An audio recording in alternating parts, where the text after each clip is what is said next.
just don't like him, so I mean, you're just gonna be like, oh, full of Everyone else here listened to him. We're all saying the same thing. No, you guys are not listening. You guys are actually attacking him. I feel like he's just misunderstood. He's not the villain that everyone thinks he is. So Loren's bestie Esther is back on stage there to defend Loren. She claims he's misunderstood. But this is the same guy who's recently been spotted walking around Las Vegas with a shirt that reads Gonorrhea Boy. Gonorrhea.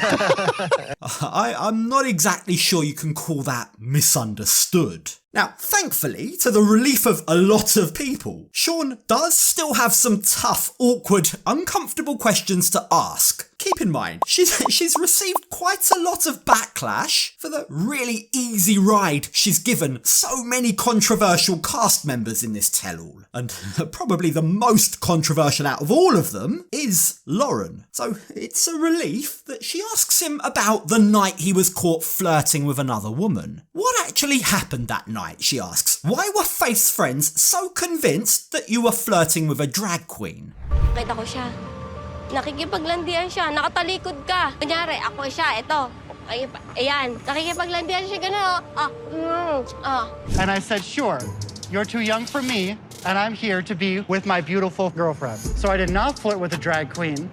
I denied the flirting. She's a drag queen. It actually wasn't a drag queen. Because there was a drag queen outside I didn't physically talk to. You thought she was talking about somebody else? Yeah, and I'm like, how on earth did she catch me talking to the girl who's like on the other side of the parking lot? Loren's speaking so fast that he sounds guilty as f***. How on earth did she catch me talking to the girl who's like on the other side of the parking lot? Now, while he maintains that it was all just a misunderstanding, notice how he also accidentally used the word catch. How on earth did she catch me, he said. Not how did she see me, but how did she catch me? How on earth did she catch me talking to the girl? Interesting, right? Now, despite that, his excuse is he wasn't talking to a drag queen. No. He was just innocently entertaining an 18-year-old girl who was flirting with him.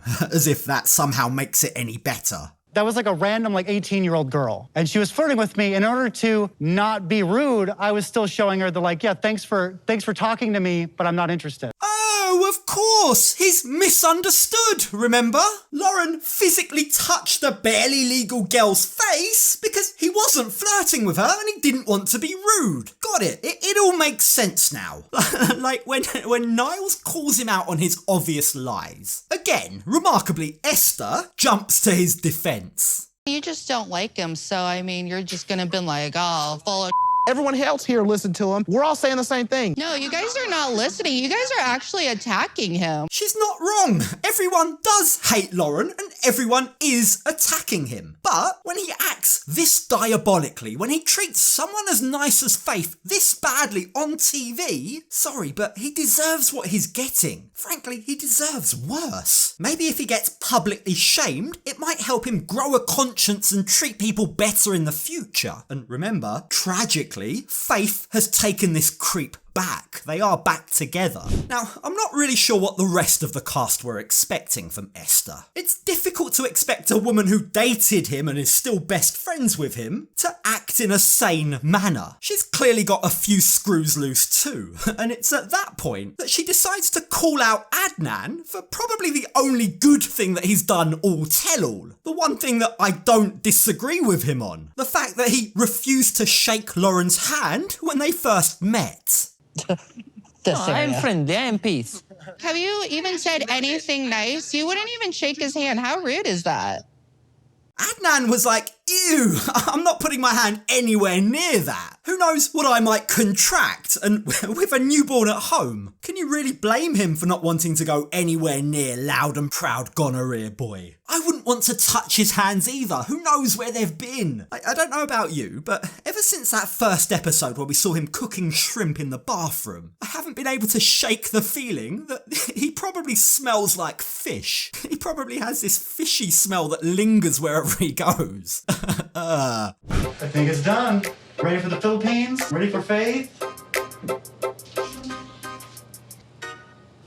Shell takes a lot longer to chew. Okay, shrimp aside, moving swiftly on. Back to my main point. Adnan doesn't comment on his wise choice not to touch Loren, but he does share his opinion on why he thinks Loren will be lonely forever. Loren, your relationship will never work because she's looking for a man, and this not all working again. But I am a man. No, you're not. Well, I only have one testicle, so I'm like half a man, if that's how you really do it. Now, Adnan's homophobic comments aside, and would we really expect anything different from him, Loren now chooses to overshare about his one testicle. Honestly, nothing even shocks me about this guy anymore. And thankfully, before this conversation completely goes off the rails, quick shout out to Niles for his quick comeback. But I am a man. No, you're not. Yeah, Niles has been the real star of this tell-all, hasn't he? Maybe production should consider making him the host next time. I make mistakes too. You know what the difference is though? I say that, yeah, okay, I up, because quite frankly, I don't have the brain power to do the mental gymnastics this man does. Niles raises a good point. Loren's a record-breaking multiple gold medalist when it comes to mental gymnastics. The guy twists and turns and double backflips his way out of any sort of accountability for his actions. And while he may always say that he's sorry, his actions don't prove it. He always sorry, but the love story ends hurt. I don't know why I'm emotional. You're emotional, Faith, because even after all his insanity, you went back to him. You can't stop crying because you know deep down in your gut that it's a terrible decision. Look, the truth is, for as much as I like Faith, you just can't help someone who doesn't want to help themselves. She's had every opportunity to go running and she hasn't. So, for as accurate as what he says is, I highly doubt that it will be Adnan that finally gets through to her. Faith, stop crying like you're losing the diamond or you're losing $10 million. Just, Loren, stop crying for that. Faith should have been crying for joy that she managed to dodge that bullet, but unfortunately she then took him back, and as talk now turns to their potential marriage, when, where or how, if they'll get married, Loren reveals that he has changed a tiny bit. He's now come round to actually bringing Faith to America, but his wedding plans, well, they're still as crazy as ever. It's now legal in Taipei and Thailand to get married to Faith, because it's not legal in the Philippines.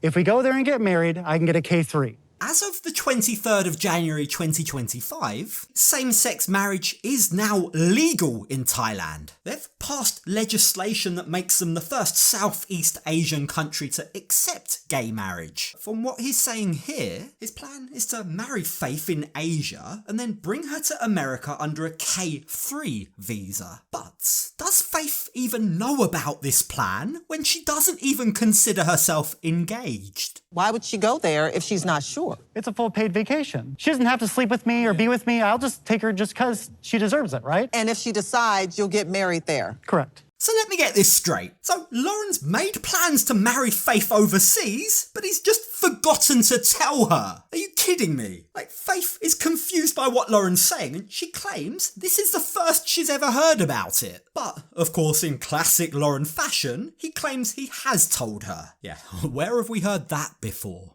In marriage, I don't think so. So he never spoke about that? There's no way. I don't have my phone right now, but totally, I told you. Oh my God, a marriage is kind of a thing that you would remember. Just like he swore he told her he was sleeping with other people? Is that how it is? How many times can Loren use miscommunication as an excuse for not clearly telling Faith his plans? Like, at this point, we've seen Faith throughout this entire tell-all be super emotional. She definitely doesn't seem herself. She's clearly feeling a certain kind of way. But, for whatever reason, she doesn't seem to have the courage to say it out loud. Do you see a realistic future for you and Loren? You know, Loren, that I really love you. Right. I don't think so if this makes realistic. Faith tells Loren that she thinks they're just friends, and Loren, for his part, says that he's sensed that she's been getting a bit distant for a while now. Loren says that he's just been waiting for her to make a decision about whether or not she wants to be in a relationship with him. So wait, what does that mean? Could it really be that Faith is now ready to break up with him again? I mean, it sounds like they're breaking up, but Faith can't seem to stick to her decision. She just kind of yo-yos. She goes back and forth. Are you ending this relationship now? That's Don't push okay. me to make my I'm not decision. pushing you. It's a no.